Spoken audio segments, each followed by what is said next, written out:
Hi hello and welcome to hello Mumbai. ലോകമെമ്പാടുമുള്ള hello മുംബൈയുടെ പ്രേക്ഷകർക്ക് ഒരു നല്ല ദിനം ആശംസിക്കുന്നു. ഇന്ന് ഞങ്ങൾ നാസിക്കിലാണ്. The city of extremes, the cocktails of extremes എന്നാണ് ഈ നഗരത്തെ വിശേഷിപ്പിക്കുന്നത്. ഈ നഗരത്തിന്റെ വിശേഷങ്ങളും കാണാക്കാഴ്ചകളുമായി ഹലോ മുംബൈയിലേക്ക് എല്ലാ മാന്യപ്രേക്ഷകർക്കും സ്നേഹാദരങ്ങളുടെ സ്വാഗതം. Hello Mumbai, voice of Maharashtra. Powered by Aircon Shipping, brought to you by Amrutaveni and our logistic partner, Sri Trans Logistics. Hello Mumbai, hello Mumbai, hello Mumbai, hello Mumbai. ഉയരുണരും പാളങ്ങൾ നിശയില്ലാ ജീവിതയാത്രകൾ. ഹലോ മുംബൈ, സ്നേഹത്തിൻ സൗഹൃദ ഭൂമിയിൽ അതിരില്ലാ കാഴ്ചയുമായി. ഹലോ മുംബൈ. ഞാനിപ്പോൾ നിൽക്കുന്നത് കാലാറാം ക്ഷേത്രം പഞ്ചവടിയിലാണ്.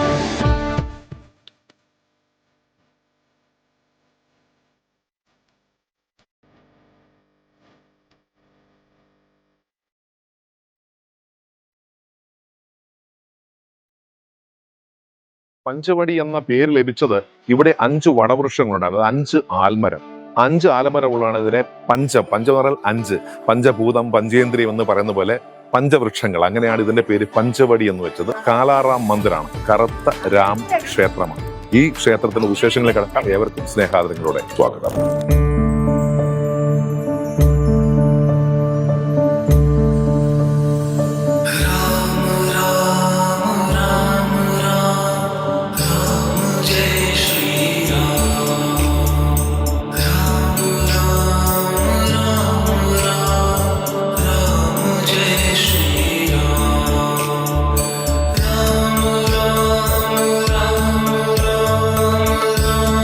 മുംബൈയിൽ നിന്നും ഏകദേശം 4 മണിക്കൂർ വടക്ക് കിഴക്കായി സ്ഥിതി ചെയ്യുന്ന പുണ്യ നഗരമാണ് നാസിക്. കറുത്ത ഹനുമാനും കറുത്ത രാമനുമാണ്. ഇവിടെ നിന്ന് ഹനുമാന് നേരിട്ട് രാമനെ ദർശിക്കാൻ സാധിക്കും. ഇതാണ് കാലാറാം മന്ദിർ. ഹനുമാന്റെ വിഗ്രഹമുണ്ട്, അതും കറുത്തതാണ്. ശ്രീരാമന്റെ വിഗ്രഹവും കറുത്താണ്. ഈ കറുത്ത വിഗ്രഹം എന്ന് പറഞ്ഞാൽ ഇവിടുത്തെ കല്ലിൽ നിന്നുമാണ്. ഇവിടുത്തെ കല്ലെല്ലാം കറുത്താണ്. ഇത് 2 അടി പൊക്കമുള്ള കാലാറാം ആണ്. ഇതിന് 2 അടി പൊക്കമാണ്, 2 ഫീറ്റ് ഹൈറ്റ്, 2 അടി പൊക്കമാണ് അവിടെ ശ്രീരാമന്റെ ഈ വിഗ്രഹത്തിന്. 40 खंबा है. अच्छा, ये कालाराम का 40 खंबा है, हनुमान चालीसा का.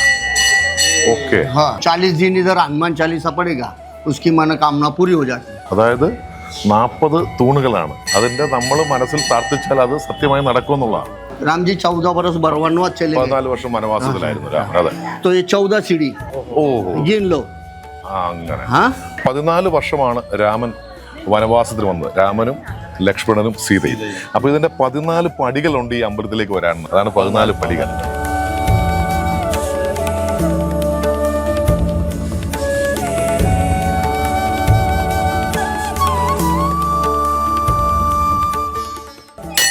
यहाँ से देखो हनुमान जी सीधे दिखते हैं. यहाँ से देखो ऐसा सीधा हनुमान जी. രാമൻ എവിടെയുണ്ട് അവിടെ ഹനുമാനുണ്ടെന്നുള്ളതാണ്. ഹനുമാനെ നോക്കിക്കൊണ്ട് രാമനും രാമനെ നോക്കിക്കൊണ്ട് ഹനുമാനുമുണ്ട്. അതാണ് ഈ ഒരു അമ്പലത്തിന്റെ പ്രത്യേകത.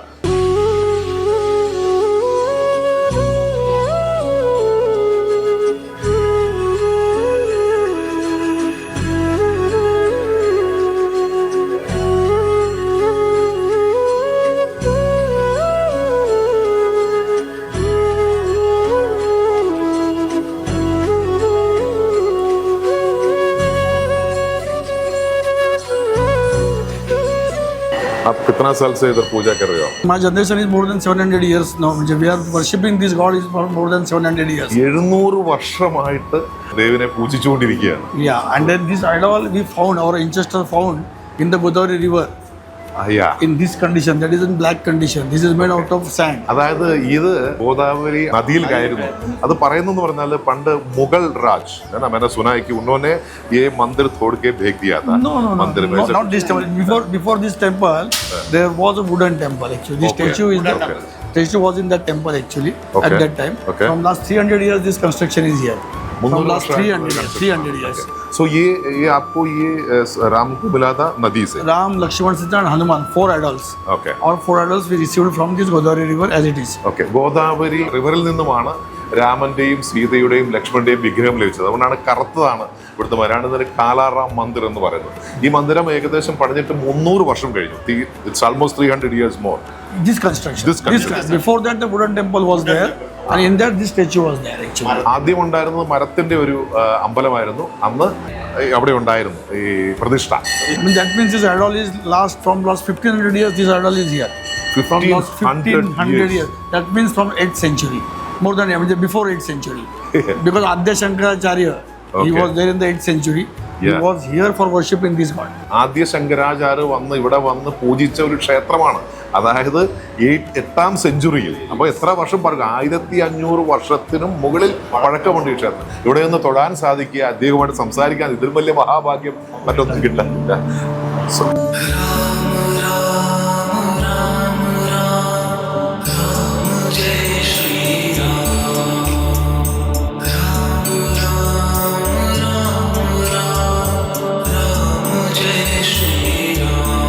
വനവാസ സമയത്ത് രാമണനും ലക്ഷ്മണനും സീതയും ഒക്കെ താമസിച്ചൊരു സ്ഥലമാണിത്. ഇത് പഞ്ചവടിയിലാണ് ഇപ്പം നമ്മളുള്ളത്. പഞ്ചവടിയിലെ കാലാറാം മന്ദിറിലായിരുന്നു നമ്മളിപ്പോൾ ഉണ്ടായിരുന്നത്. വനവാസ കാലത്ത് ശ്രീരാമൻ കുറച്ചുകാലം ഇവിടെ താമസിച്ചിരുന്നു എന്നാണ് ഐതിഹ്യം. രാമായണത്തിൽ പറയുന്ന പല സംഭവങ്ങൾക്കും സാക്ഷിപത്രമാണ് മഹാരാഷ്ട്രയിലെ ഈ പുണ്യം.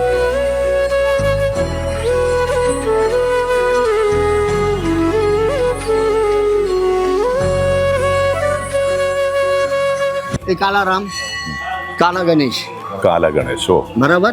ഇവിടുത്തെ കല്ലെല്ലാം കറുത്തതാണ്. അതുകൊണ്ടാണ് കറുത്ത ഹനുമാൻ, കറുത്ത ഗണപതി, കറുത്ത രാമൻ, കറുത്ത സീത, കറുത്ത ലക്ഷ്മണൻ. इधर का स्टोन ऐसा है ना? हाँ, स्टोन इसलिए ऐसा, हाँ। जो अभी तुमको बताया गोदावरी में कालाराम, ये 4 मूर्ति मिल गया था गोदावरी में. इधर स्थापना हो गई थी इसका. ये जो पेशवे थे, पेशवे के अंदर इन्हें मंदिर बांधा. जो पेशवे थे उनके पास पैसा नहीं था. आखिरी में उनकी बीबी का जो नथ रहता कान नाक वो उसका कलश बनाया. ഈ പേഷ്വ അദ്ദേഹത്തിന്റെ രാജ്ഞിയുടെ മൂക്കുത്തി അത് എടുത്തിട്ടാണ് ഇതിന്റെ മുകളിലത്തെ കലശം താഴികാക്കുടം പണിഞ്ഞിരിക്കുന്നത്. അത് മൂക്കുത്തിയിലാണ്. ഏകദേശം 3.5 ഗ്രാം സ്വർണം അന്നത്തെ എന്നുള്ളതാണ്.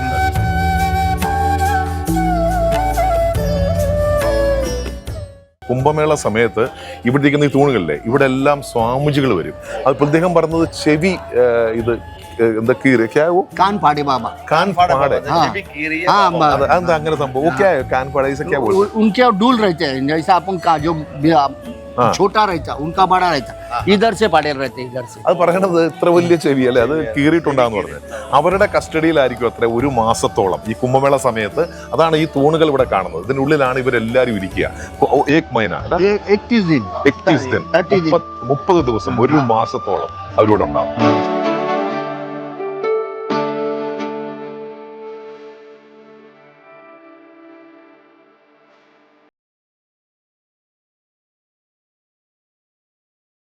अभी ये पूरा मंदिर उनके कब्जे में चला जाएगा. अच्छा. जो अभी प्रशासन है इधर सब डिपार्टमेंट लग जाता है प्रशासन का. जो आप तुम शूटिंग निकाल रहे उस टाइम शूटिंग निकालते नहीं आता.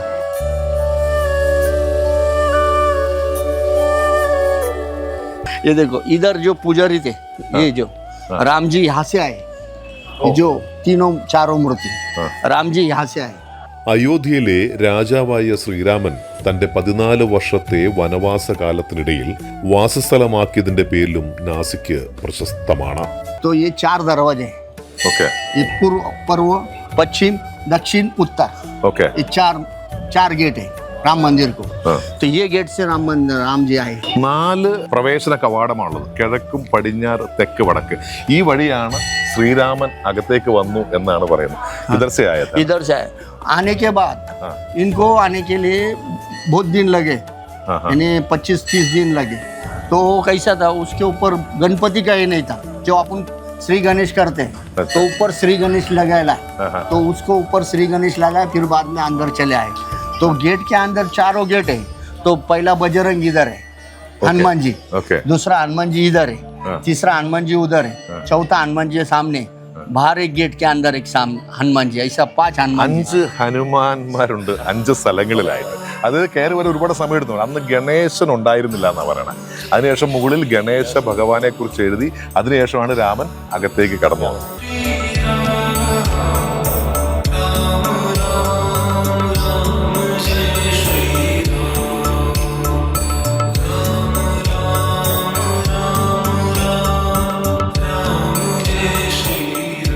गणेश क्यों वैसा? गणेश नहीं तो क्या तो था वो? अपन पहला जो पूजा करते हाँ। कौन सी अपने घर का गणेश- वास्तु का, गणेश है। तो पहला गणेश लगाने का पड़ता है। पहले गणेश का पूजा करेंगे तो फिर अपना पूरा शर्त हो जाता है ना। तो गणेश को किधर से लेके आए फिर? नहीं, हाँ। फिर उसको कोरिया जैसा ये मंदिर का कैसा कोरी काम किया वैसा कोरी किया, ആ, तो पत्थर അതായത് के अंदर वैसा നമ്മൾ എന്ത് തുടക്കം കുറിച്ചാലും ഗണപതി ഭഗവാനെ തൊട്ടിട്ടാണ് എല്ലാം തുടക്കം കുറിക്കുന്നത്. അപ്പൊ ഇവിടെ എന്ത് പറ്റുന്ന വെച്ച് കഴിഞ്ഞാൽ ഇവിടെ ഗണപതി ഉണ്ടായിരുന്നില്ല. അതിനുശേഷം അവിടെ എഴുതി വെച്ചു ഗണപതായേ നമ എന്ന്. അതിനുശേഷമാണ് രാമൻ ഈ അമ്പലത്തിലേക്ക് വന്നു എന്ന് പറയുന്നത്.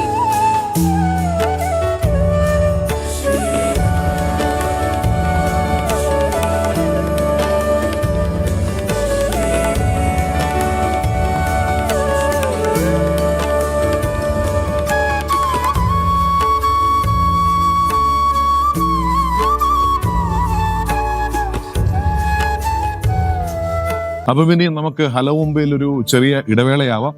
ദേക്കരിയെ ഹലോ മുംബൈ.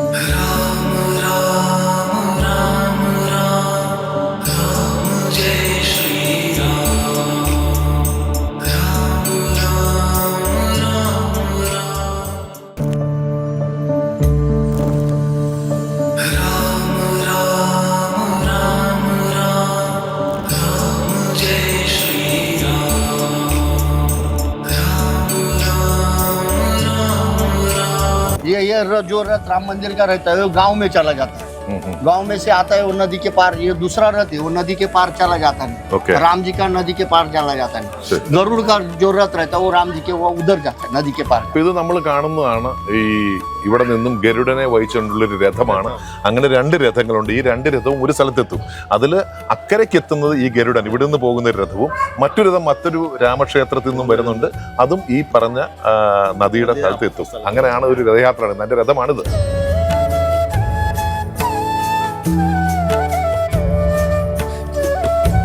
गुड़ी पाड़वा रहता है अपना, गुड़ी पाड़वा। പുതുവർഷം. गुड़ी पाड़वा के दिन इधर चैत्र चालू हो जाता है। ഓക്കെ, അതായത് നമ്മുടെ വിഷു, ഇവരുടെ പുതുവർഷം. അതാണ് ഗുഡി പടവ. ഗുഡി പടവ എന്ന് പറഞ്ഞാൽ നമ്മളുടെ വിഷുവാണ്. हाँ बराबर, राइट राइट। ये जो मंदिर है हाँ। ये सीमेंट या कंक्रीट, ये सफेद चूना उससे बांधेला मंदिर। जॉइंट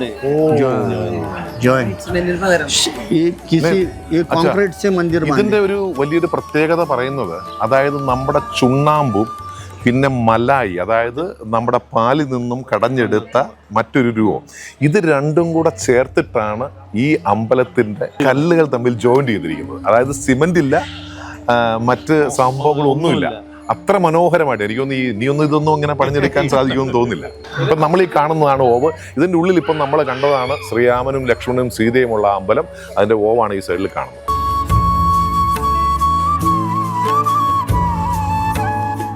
ശരിക്കും കുംഭമേള സമയത്ത് ഇവിടെ മുഴുവൻ ആൾക്കാരായിരിക്കും. അത് പ്രത്യേകിച്ച് സ്വാമിമാരും മഹർഷിമാരും. ഈ അതെ, ഈ മഹർഷി കിതർസെ ലോക ഈ ലോക ആते हैं, किधर से आते हैं? ये हिमाचल से। ഓക്കെ, ഹിമാലയ. ഓഹോ, അതായത് इनका अखाड़ा जो रहता है अलग से रहता है अखाड़ा। अच्छा, जो तपोवन में जो साधु मरोत रहते हैं उनका पर्वनी निकलता, इनका पर्वनी निकलता नहीं। जो Okay. मंदिर है उनका वाला है ये। ഓ, ഹിമാലയത്തിൽ നിന്നുമുള്ള സ്വാമിജിമാരൊക്കെയാണ് കുംഭമേള സമയത്ത് ഇവിടെ വന്ന് ഈ ക്ഷേത്രത്തിൽ ഇരിക്കുന്നത്. അച്ഛാ ഏകി മന്ദിരെ ദൂസര മന്ദിർ പോയി വിചാരിച്ചു. नहीं नहीं, यही मंदिर में आते हैं। അവർ ഈ അവിടെ വരുന്ന ഒരേ ഒരു ക്ഷേത്രം ഇതാണ്. ഈ രാമന്റെ മന്ദിരത്തിലാണ് വന്നിരിക്കുക. ഇവിടെ നിന്നാണ് പിന്നീട് കുംഭമേളയ്ക്ക് പോകുക. അപ്പൊ 30 ദിവസം മുഴുവൻ അവർ തന്നെയായിരിക്കും. ബാക്കിയുള്ളവർക്ക് നമുക്ക് ഉള്ളിൽ കടക്കാൻ പോലും ആ സമയത്ത് സാധിക്കില്ല, സ്ഥലം ഉണ്ടാവില്ല. मोदी जी आए थे, हाँ। मोदी जी आए थे, ओहो। तो मोदी जी ने इधर साफ सफाई किया था ये जगह। ഈ ഒരു സ്ഥലത്തെ കുറിച്ച് പറഞ്ഞത് നമ്മുടെ പ്രധാനമന്ത്രി നരേന്ദ്രമോദിജി, അദ്ദേഹം ഇവിടെ വന്ന് അദ്ദേഹം തൂത്ത് തുടച്ച ഒരു സ്ഥലമാണ് ഇവിടെ. हाँ। ഈ ये पेड़ के नीचे साफ सफाई किया। अच्छा। उधर जाके उधर उसने झाड़ू लिया, उधर से साफ सफाई करके यहाँ से आए, पोछा बिछा, तो ये किया। ഇത് കൂവളമാണ്. ഇത് എനിക്ക് തോന്നുന്നു കൂവളമാണ്. ഇത് കണ്ടിട്ട് കൂവളമാണ്. അപ്പൊ ഈ മരത്തിന്റെ ഇവിടെ ഇത് ശിവന്റെ വെള്ളമാണ് കൂവളം. കൂവളൻ नहीं नहीं नहीं, फूल का അല്ല, ഇത് അല്ല, കൂവളല്ല. അപ്പൊ നമ്മള് നരേന്ദ്രമോദിജി അദ്ദേഹം ഇവിടെ വന്ന് അവിടെ നിന്ന് ഇവിടം വരയ്ക്കും തൂത്ത് തുടച്ചൊരു സ്ഥലമാണിത്.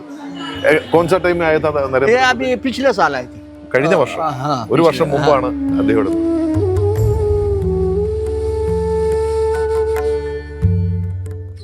वो जो महात्मा लोग हैं उनका राजा, हाँ।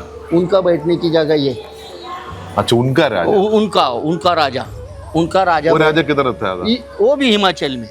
അതായത് ഹിമാചലിൽ നിന്ന് വരുന്നത്, ഹിമാലയത്തിൽ നിന്ന് വരുന്നവരാണ്. ഇവിടെ ഇത്ര അധികം സാധുക്കളുണ്ടാവും. കിത്ര മഹർഷി സാധു ലോഗ് ഹോഗ? कम से कम इधर अंदर कम से कम 7 से 8 हजार रहता था। 8,000 हाँ 8 हजार, ये पूरा पैक रहता। 8,000 സ്വാമിമാർ നമ്മുടെ ഇന്ത്യയുടെ വിവിധ ഭാഗങ്ങളിൽ നിന്ന് വിടുത്തും. അവർക്കൊരു രാജാവുണ്ട് ഈ വരുന്നത്. അദ്ദേഹം ഇരിക്കുന്ന സ്ഥലമാണ് ഇതെന്നാണ് പറയുന്നത്. नहीं नहीं, वो श्री गणेश है उनका। अच्छा, वो श्री गणेश है उनका। ഓഹോ. ആ പറഞ്ഞ മഹാരാജു അദ്ദേഹം പൂജിക്കുന്ന ഗണപതിയാണ് അവിടെ കാണുന്നത്. ആ ഗണപതിയെ അദ്ദേഹമാണ് പൂജിക്കാറുള്ളത്.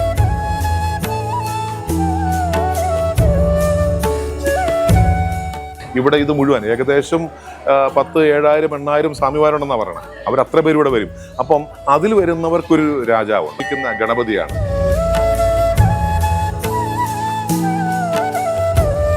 राम मंदिर को 3 गेट, पूर्व, पश्चिम, दक्षिण, उत्तर, खाली 3 गेट बराबर।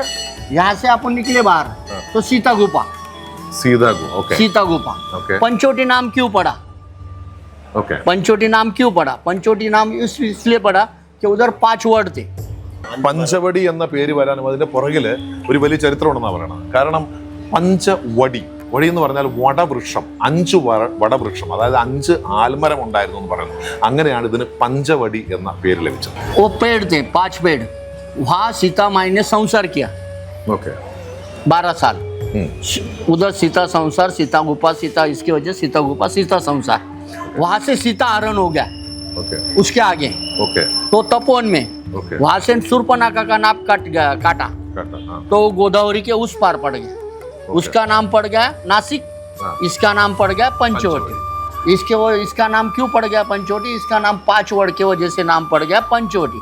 उधर नाक गिर गया, उसका नाम पड़ गया नासिक। ऐसा है। तो अभी इसका नाम वही टाइम में जब राम जी आए थे, लक्ष्मण ने शूर्पणखा का नाक काटा तो उसका वो नाक नदी के उस पार पड़ गया। उसका नाम पड़ गया नासिक, इसका नाम पड़ गया पंचवटी। 5 वर्ड के वजह से नाम पड़ गया पंचवटी। അതായത് പഞ്ചവടിയുടെ പേര് വന്ന് എങ്ങനെയാണ് പോലെ അതേപോലെയാണ് നാസിക്. അതായത് ഈ ഇരിക്കുന്ന നദിയുടെ ആ വശം ഇരിക്കുന്നതാണ് നാസിക്. നാസിക് എന്ന പേര് വന്നത് അതായത് ശൂർപ്പണഖയുടെ മൂക്ക് കട്ട് ചെയ്ത് താഴെ വീണ സ്ഥലം, നാസിക വീണ സ്ഥലം, അതാണ് നാസിക് എന്ന് പറയുന്നത്.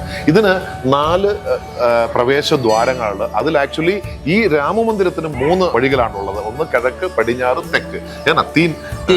ശരിക്കും ഒരുപാട് ചരിത്രങ്ങൾ ഉറങ്ങുന്ന ഒരു സ്ഥലം തന്നെയാണ് അല്ലെ. അപ്പൊ നാസിക് എന്ന് പറയുമ്പോഴേക്ക് തന്നെ രാമായണത്തിൽ ഏകദേശം 13 വർഷത്തെ കഥയും ഇവിടെ നടന്നതെല്ലാം ഈ നാസിക്കിലാണ്. നാസിക്കിന് മുമ്പ് ഇതിന് പേരുകളുണ്ട്. അത് നമുക്ക് വരും നമ്മുടെ എപ്പിസോഡിൽ നമുക്ക് കൂടുതലായിട്ട് പറയാം. എങ്ങനെയാണ് പേര് വന്നത്, ഇതിനു മുമ്പ് ഇതിന്റെ പേരെന്തായിരുന്നു, ഇതിനെക്കുറിച്ചൊക്കെ നമുക്ക് പ്രതിപാദിക്കാൻ കഴിയും. കാരണം ഇദ്ദേഹത്തിന് ഇതിനെക്കുറിച്ച് എന്താണ്, ഇദ്ദേഹം പറഞ്ഞ പോലെ ഇദ്ദേഹത്തിന് 4ാം തലമുറയിൽപ്പെട്ട ഒരാളാണ്. അദ്ദേഹം വളരെ കൃത്യമായിട്ട് നമ്മൾ എത്ര കൃത്യമായിട്ട് ഓരോ കാര്യങ്ങളും പറഞ്ഞത്. അമ്പലം എങ്ങനെയാണ് പണിഞ്ഞത്, ഈ അമ്പലം എങ്ങനെയാണ് ഉണ്ടായത്, ഇതിന് മുമ്പ് ഇതെവിടെ എന്തായിരുന്നു, അത് എവിടെ നിന്നും ഇത് വന്നു, 2 അടി പൊക്കമുള്ള ഈ വിഗ്രഹം എങ്ങനെ ഇവിടെ എത്തി, ഇവിടെ എത്തുമ്പോൾ രാമൻ അകത്തോട്ട് എങ്ങനെ വന്നു, ഇതിനെക്കുറിച്ചുള്ള എല്ലാ കഥകളും എനിക്കൊന്ന് പ്രേക്ഷകർക്ക് ഒരു പരിധിവരെയും മനസ്സിലായി കാണുമെന്ന് വിശ്വസിക്കുന്നു.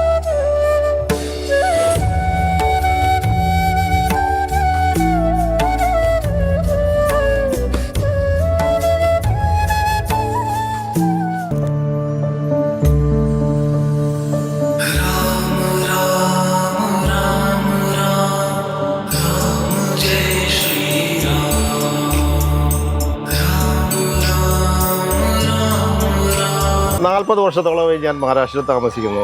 നമ്മൾക്ക് മഹാരാഷ്ട്രയെക്കുറിച്ച് പറയുകയാണെങ്കിൽ മഹാരാഷ്ട്രയിൽ ഒരു പ്രത്യേകത ഉണ്ട്.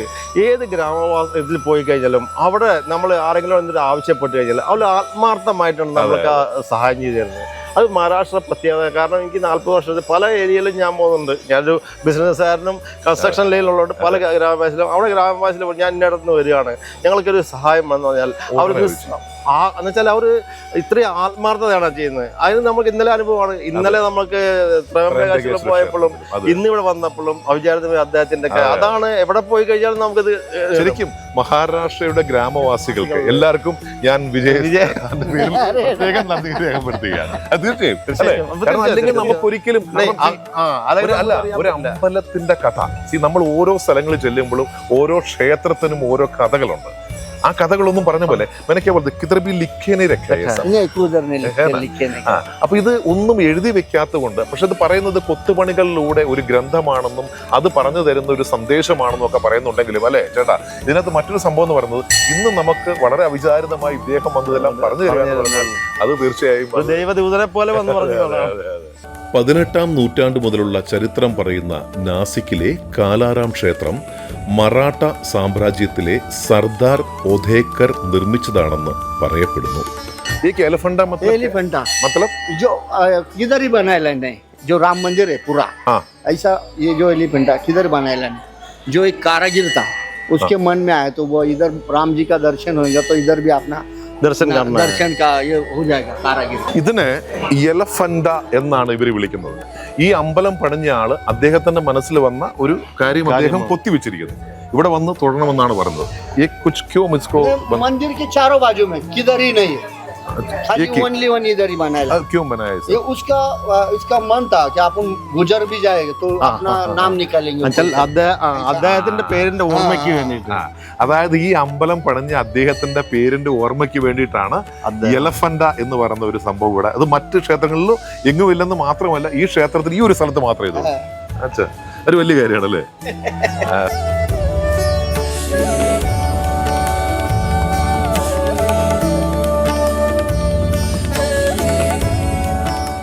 राम सीता लक्ष्मण देखकर यहाँ से भी दिखेगा और उधर से भी दिखेगा, सीधा सीधा. हनुमान जी का जैसा हाथ है वैसे राम जी का सामने है, ऐसा सीधा सीधा एकदम एकदम. എങ്ങനെ നമ്മൾ ഈ സൈഡിൽ നിന്നോ ആ സൈഡിൽ നിന്നോ എവിടെ നിന്ന് നോക്കിയാലും നേരിട്ട് രാമനെയും ലക്ഷ്മണനെയും സീതയും ദർശിക്കുവാൻ സാധിക്കുന്നുള്ളതാണ്.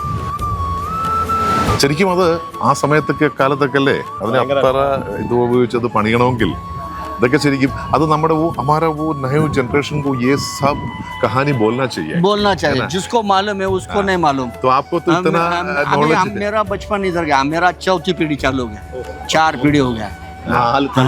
അദ്ദേഹത്തിന്റെ 4 തലമുറയാണ്. അപ്പൊ ഇദ്ദേഹം പറഞ്ഞു തന്ന കാര്യങ്ങൾ ഇദ്ദേഹം ഇവിടെ അടുത്ത് വെച്ച് നമ്മൾ കണ്ട് പരിചയപ്പെട്ട ഒരാളാണ്. അദ്ദേഹം നമുക്കിത് പറഞ്ഞു തന്നുകൊണ്ടാണ് നമുക്കറിയുന്നത്. ഇല്ലെങ്കിൽ നമ്മൾ സാധാരണ ഒരു അമ്പലത്തിൽ വന്ന് സാധാരണ ദർശനം നടത്തുന്ന പോലെ നമ്മൾ ദർശനം ചെയ്ത് തിരിച്ചു പോയത്.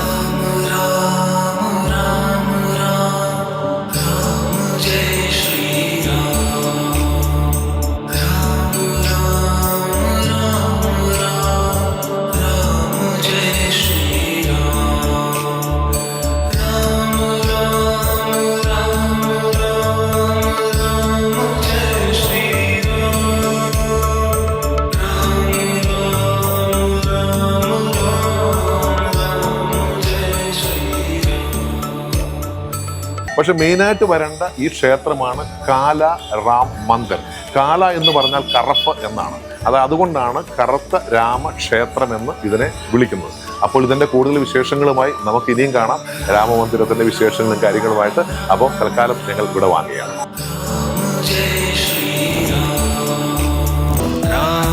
सिया राम जय जय राम, राम सिया राम जय जय राम.